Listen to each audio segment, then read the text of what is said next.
South ఇండియాలోనే అతి తక్కువ ధరలకి రత్నాలనందించే ఏకైక సంస్థ 6JVR. నమస్తే, welcome to Suman TV news. నేను మీ సాయి. తెలంగాణలో 17 లోక్సభ స్థానాలకు సంబంధించినటువంటి ప్రచార పర్వం కూడా కొనసాగుతున్న సందర్భంలో జనసేన పార్టీ పరిస్థితి ఏంటి? తెలంగాణలో పోటీ చేయబోతుందా? తాజాగా సమన్వయకర్తలను నియమించడం దేనికి సంకేతం? ఏపీలో కూటమితో పోటీకి వెళ్తున్నటువంటి జనసేన తెలంగాణలో ఎలాంటి స్ట్రాటజీ అమలు చేయబోతుంది? సో దీనికి సంబంధించి మాట్లాడదాం. మనతో పాటు Suman TV news chief editor Keshav గారు ఉన్నారు. Sir, so Janasena, BJP, TDP ఏపీలో కలిసి ఎన్నికల్లోకి వెళుతున్నాయి. తెలంగాణకు సంబంధించినటువంటి చర్చ అయితే ఇంతవరకు రాలేదు. బట్ ఫస్ట్ టైం నిన్న సమన్వయకర్తలనని కొంతమంది పేర్లను విడుదల చేసింది జనసేన. సో పవన్ కళ్యాణ్ తెలంగాణలో పోటీ చేస్తున్నారా? సమన్వయకర్తల పేర్లు విడుదల చేయడానికి గల కారణాలు ఏంటి? పవన్ కళ్యాణ్ జనసేన పార్టీ తెలంగాణ ఎన్నికల బరిలో అయితే నిలిచే అవకాశాలు లేవు ఇప్పుడున్న పరిస్థితుల్లో. అలానే లాస్ట్ టైం అసెంబ్లీ ఎలక్షన్ సమయంలో జరిగినటువంటి పరిణామాలని చూస్తే కనుక ఇప్పటికీ కూడా జనసేన పార్టీని తెలంగాణలో కూడా పార్ట్నర్గా బీజేపీ కన్సిడర్ చేస్తుంది అనడానికి ఉదాహరణగా మనం దాన్ని చూడాలి. పొత్తు ఉండదు, ఇట్లాంటి పిచ్చి పిచ్చి మాటలు మాట్లాడి బీజేపీ నాయకులందరూ కూడా పార్ట్నర్స్ని అవమానపరచడం ద్వారా కలిసి వచ్చేటువంటి 1-2 పాయింట్లు కూడా పోగొట్టుకుంటున్నారు. ఎందుకంటే కిషన్ రెడ్డి గారే స్వయంగా ఎన్నికల్లో పొత్తు ఉండదు అవన్నీ మాట్లాడి ఇప్పుడు ఎన్డీఏ అని దేశవ్యాప్తంగా పనిచేస్తున్నప్పుడు ఉదాహరణకి ఇప్పుడు టీడీపీ నేత లోకేష్ తమిళనాడు వెళ్ళి ప్రచారం చేశారు.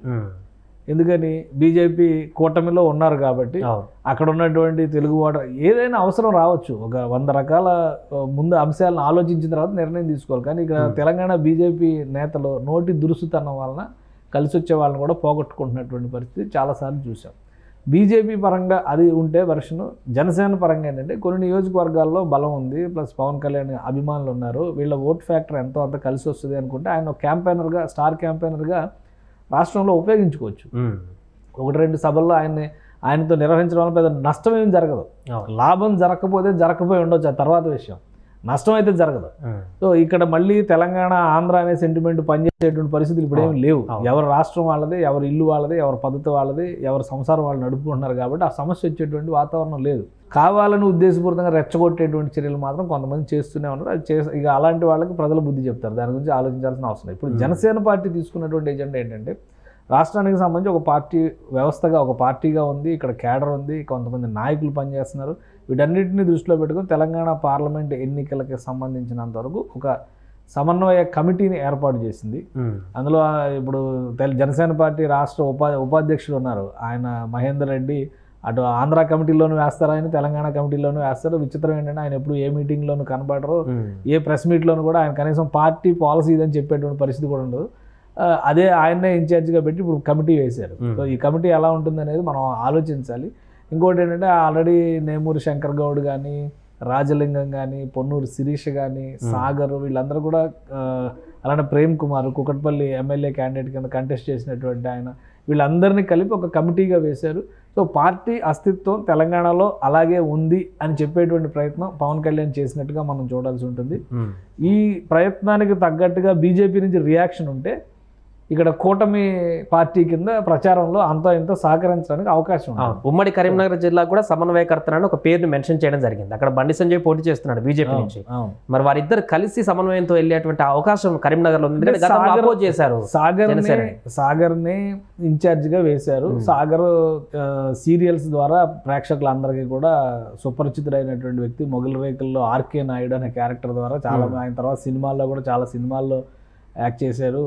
ఇప్పుడు మెగా ఫ్యామిలీకి సన్నిహితంగా ఉన్నారు. జనసేన పార్టీలో యాక్టివ్గా ఉన్నారు. గత ఎలక్షన్స్లో కూడా, తెలంగాణ అసెంబ్లీ ఎలక్షన్స్లో కూడా ఆయన క్యాంపెయినింగ్లో బాధ్యతలు తీసుకున్నటువంటి వ్యక్తి. ఆయన సొంత జిల్లా కరీంనగర్, ఉమ్మడి కరీంనగర్ జిల్లాకు చెందినవాడు కాబట్టి ఆయన ఆ సమన్వయ బాధ్యతలను అప్పగించారు. రాబోయే రోజుల్లో కరీంనగర్తో పాటు తెలంగాణ వ్యాప్తంగా పార్టీని బలోపేతం చేసే విధంగా కృషి చేయండి అని ఒక డైరెక్షన్ ఇచ్చారు. సో అంటే ఒక యాక్టివిటీని జనసేన పార్టీ ప్రారంభించింది. పక్క రాష్ట్రంలో మిత్రపక్షంగా ఉన్నటువంటి పార్టీ కాబట్టి, జాతీయ కూటమిలో భాగస్వామి కాబట్టి ఆ పార్టీ సేవలు ఎలా ఉపయోగించుకోవాలనేది బీజేపీ చేతిలో ఉంటుంది. జనసేన పార్టీగా తమ విధానాల పైన మాత్రమే ఫోకస్ చేస్తూ ఈ సమన్వయ కమిటీని ఏర్పాటు చేసుకున్నారు. ఎలక్షన్స్ వరకు ఒక టెంపరీ అడ్హాక్ కమిటీగా మనం చూడాల్సి ఉంటుంది. ఎలక్షన్స్ తర్వాత రాష్ట్ర స్థాయి పూర్తి కార్యవర్గాన్ని ఏర్పాటు చేసేటువంటి స్కోప్ కూడా ఉండొచ్చు.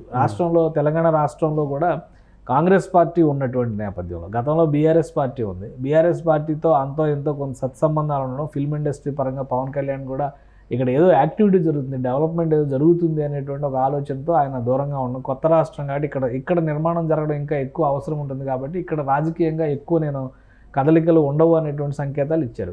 బహుశా ఇప్పుడు కాంగ్రెస్ పార్టీ అధికారంలో ఉంది కాబట్టి బీజేపీతో కలిసి చేయబోయేటువంటి పోరాటాల్లో జనసేన పార్టీ భాగస్వామి అవ్వడానికి అవకాశం ఉండొచ్చు. పైగా రాబోయేటువంటి రోజుల్లో బీఆర్ఎస్ని పూర్తిగా తుడిచిపెట్టడం ద్వారా బీజేపీ వర్సెస్ కాంగ్రెస్ అనేటువంటి ఈక్వేషన్ తెలంగాణలో ప్లాన్ చేస్తున్నారు. అలాంటప్పుడు పవన్ కళ్యాణ్ బలాబలాలు కూడా ఇక్కడ బీజేపీకి ఉపయోగపడేటువంటి అవకాశం ఉంటుంది. సో ఆ క్రమంలోనే ఈ కమిటీల ఏర్పాటు, ఈ సమన్వయ కమిటీ ఏర్పాటు, అలానే ఈ భేటీల ఏర్పాటు, వీటన్నిటికి కూడా ఆయన చేసినట్టుగా కనిపిస్తుంది.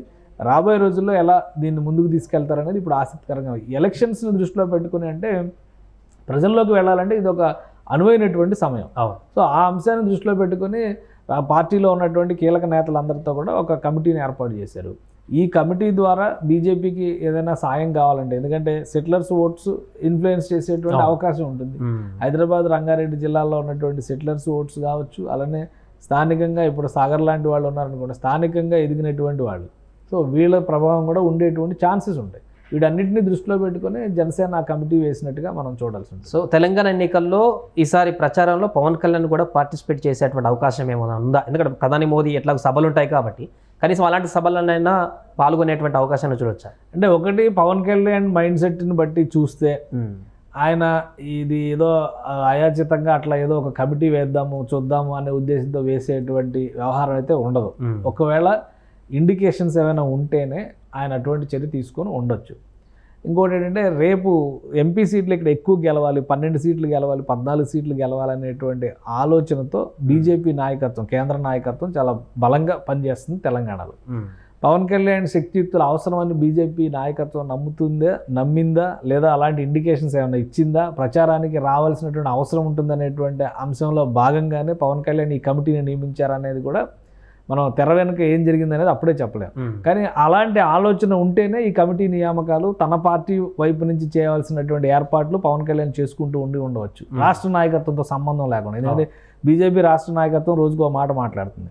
సో కిషన్ రెడ్డి గారు కూడా కూటమిలో ఎవరు ఉండరు, ఇక్కడ ఒక ఒంటరిగానే పోటీ ఒంటరిగానే చేయొచ్చు, బట్ కూటమిలో పార్టీల సహకారం తీసుకోవచ్చు అవసరమైన సందర్భంలో. ఇప్పుడు చంద్రబాబు నాయుడు కూడా తీసుకొచ్చి ఇక్కడ ప్రచారం చేయమని అడిగే అవకాశం ఉండొచ్చు కదా, ఎందుకంటే ఆయనకు ఉండేటువంటి అభిమానులు ఉండొచ్చు.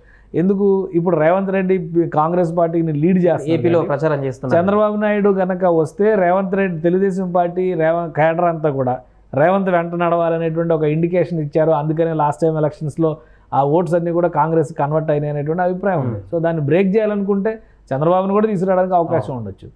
సమైక్యవాదం ఈ చర్చ వచ్చినప్పుడు చంద్రబాబు నాయుడుకు ఉన్నటువంటి సీనియారిటీ ఇవన్నీ కూడా కొంత ఇక్కడ బ్యాక్లాగ్ అయ్యేటువంటి అవకాశం ఉండొచ్చు. కాబట్టి బీజేపీ చంద్రబాబు నాయుడిని పిలవడం కంటే కూడా పవన్ కళ్యాణ్ పిలవడానికి ఎక్కువ ప్రిఫరెన్స్ ఉంది. 2014 ఎలక్షన్స్లో కలిసి తెలంగాణలో కూడా ప్రచారం చేశారుగా, పవన్ కళ్యాణ్, మోడీ, అమిత్ షా వీళ్ళందరూ కలిసి చేశారు కదా. సో ఆ అంశాన్ని బట్టి చూస్తే కనుక తెలంగాణ ఎన్నికల ప్రచార సభల్లో పవన్ కళ్యాణ్ కూడా కనిపించడానికి అవకాశాలు 70-80% ఉన్నాయి. రైట్. కేంద్ర పార్టీ ఒకవేళ అలాంటి ఇండికేషన్స్ ఇవ్వబట్టే ఈ సమన్వయ కమిటీల నిర్ణయాన్ని తెరపైకి తీసుకొచ్చి కూడా ఉండవచ్చు. పర్టికులర్గా కరీంనగర్ నియోజకవర్గం పైన ఫోకస్ పెట్టాలనేటువంటి సూచన చేశారంటే బండి సంజయ్కి సంబంధించి కూడా కొంత పాజిటివ్ నోట్ ఉండొచ్చు. ఎందుకంటే సామాజిక వర్గాల పరంగా కూడా కాపు ఓట్లు అట్రాక్ట్ చేయాలంటే పవన్ కళ్యాణ్ ఆకర్షణ, పవన్ కళ్యాణ్ అవసరం కూడా ఇక్కడ ఉపయోగపడేటువంటి అవకాశం ఉంటుంది. సో ఈ ఈక్వేషన్స్ అన్నింటినీ దృష్టిలో పెట్టుకొని పవన్ కళ్యాణ్కి అక్కడి నుంచి సందేశం ఏదైనా వచ్చి ఉంటే ఆయన ఈ చర్య ఇది ఇప్పటివరకు ఎవరు ఊహించలే. ఎందుకంటే ఆయన ఆంధ్రప్రదేశ్ అసెంబ్లీ ఎలక్షన్స్ బిజీలో ఉన్నారు. సో అలానే కూటమి అభ్యర్థులని సెట్ చేసుకునేటువంటి పనుల్లో బిజీగా ఉన్నారు. అనూహ్యంగా తెలంగాణ నేతల్ని పార్టీ కార్యాలయానికి మంగళగిరి పిలిపించి అక్కడ మీటింగ్ జరిపి ఒక సమన్వయ కమిటీని ఏర్పాటు చేసి పలానా వ్యక్తి పలానా దీన్ని కోఆర్డినేట్ చేస్తారు, రాష్ట్రంలో పార్టీ బలోపేతానికి కృషి చేయడం అనేటువంటి ఒక ఇండికేషన్ ఇచ్చారంటే దానికి కార్యకాలక సంబంధం అంటారు కదా, అట్లాంటి సంబంధం ఏదో ఉండవచ్చు. సో ఆ అంశాలను దృష్టిలో పెట్టుకొని చూస్తే తెలంగాణ బీజేపీ ప్రచార సభల్లో పవన్ కళ్యాణ్ కనిపించడానికి కూడా అవకాశాలు ఎక్కువగా కనిపిస్తున్నాయి. Right sir. సో మొత్తానికి అది జనసేన తెలంగాణలో సమన్వయ కమిటీని ప్రకటించడంతో వచ్చేటువంటి ప్రచారంలో కూడా జనసేన పార్టిసిపేట్ చేసేటువంటి అవకాశం ఉంటుంది. అంటే ఎక్కడ పోటీ చేయకపోయినప్పటికీ పోటీ చేస్తున్న బీజేపీ అభ్యర్థులందరికీ కూడా తమ వెంట నడిచేటువంటి విధంగా జనసేన క్యాడర్ నిలిచేటువంటి అవకాశం స్పష్టంగా కనిపిస్తుంది. సుమన్ టీవీలో మీ పర్సనల్ అండ్ బిజినెస్ ప్రమోషన్స్ కోసం కింది నెంబర్కి కాంటాక్ట్ చేయండి.